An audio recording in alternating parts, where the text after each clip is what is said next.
રાજકોટનું સુપ્રસિદ્ધ મંદિર એટલે બાલાજી હનુમાનજી મંદિર.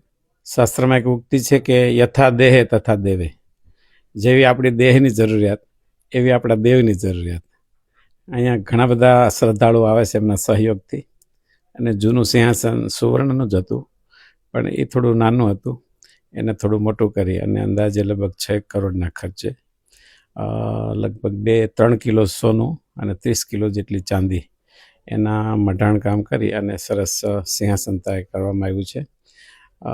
આજના દિવસે બરાબર 3 વાગે બહુ ધામધૂમથી એમનું લોકાર્પણ થશે અને દર્શનાર્થીઓ માટે ખુલ્લું મૂકવામાં આવશે.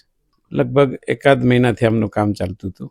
જયપુરના અને ઉદયપુરના એ કારીગરો દ્વારા આ કાર્ય કરવામાં આવ્યું છે, એનું મઢાણ કામ કરવામાં આવ્યું છે. રાજકોટનું વધારે ભીડ ઉમટતી હોય તો એ આ બાલાજી હનુમાનજી મંદિરમાં શ્રદ્ધાનું કેન્દ્ર ગણો, આસ્થાનું કેન્દ્ર ગણો તો એ બાલાજી હનુમાનજી મંદિર છે.